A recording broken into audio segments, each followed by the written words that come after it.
AITA for divorcing my husband because he spent 10 minutes in the car during a family emergency. I.F. have been married to my husband, M, for 2 years. He has a habit of sitting in the car 5 to 10 minutes before entering the house.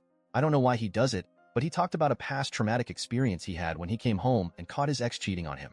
Because of that, he'd just spend few minutes in his car before he enters his home as response to his trauma. Now, I won't say that he's wrong in coping with what happened, but this has made me feel uneasy, and it had caused many fights between us. Like when we have guests, he'd sit outside before coming in, or when dinner is waiting on him and he'd take 10 minutes silently sitting in the car. I was worried that something might come up and he does not respond properly. And it happened last week. My 8-year-old son tripped and fell from the stairs and broke his ankle. He was in so much pain and I called my husband to come take him to the hospital, and he rushed out of work, but then I called and then I was stunned when I looked out the window and I saw him sitting outside the house in his car. I was both shocked and angry. I ran outside and I asked how long he was sitting in the car. He told me around 8 minutes. I asked why he didn't come into the house immediately to help, and he said he would after 2 more minutes. I was so mad and hurt, but tried to rush him, and he insisted he wouldn't feel comfortable coming in until the 10 minutes were up. He told me to get my son ready to take him to the hospital, but I started screaming at him nonstop, telling him this was a family emergency and that he was out of his mind to behave like that. It might not have been my best response, but I was shocked by his behavior and quite concerned because I had this situation always stuck in the back of mind, thinking what my husband do when there's a family emergency. I ended up taking my son by myself when my neighbor intervened and offered to take us. We went to the hospital, and later my husband came and tried to talk to me, but I refused. I then went to stay with my mom and texted him that I wanted a divorce. He tried to rationalize and justify what he's done, saying he could not help it and that he was nervous and wanted to help my son but felt stuck. I refused to reply to his messages, and days later his family literally harassed me, saying I was making my husband's trauma more severe and that I disrespected his boundaries by pushing him off his limits. I feel lost and unable to think because of the whole ordeal. My family are with me on this, but they can be biased sometimes.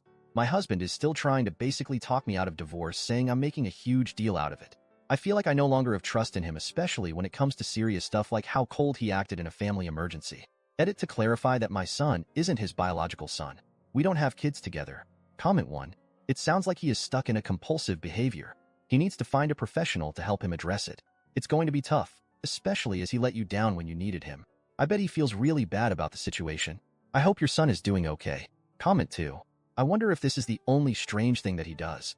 If he has OCD, then there are likely other quirks. However, since this is causing problems in his marriage, he needs to address it ASAP, and his family needs to support his recovery from this compulsion. I don't blame OP one bit. Comment 3. If he can't get past this when someone is having an emergency, it's seriously impacting his life and needs to see a mental health professional. I understand your frustration, concern, and how this is in a sense a very serious straw that broke the camel's back. If I was in your situation, I would consider divorce only if he refuses to get help. You've been more than understanding when it's stuff that's not as big of a deal like dinner being ready, but in medical emergencies he needs to be able to either work through his discomfort or be okay with being uncomfortable. It's not acceptable or fair to you or your family to put someone else at risk because he would feel uncomfortable walking into the house. Comment 4. If he can't get past his "my ex cheated on me" trauma to help a child who broke his ankle, he needs therapy. It's already caused many fights, so if he refuses therapy, do what you gotta do. Intia. Comment 5.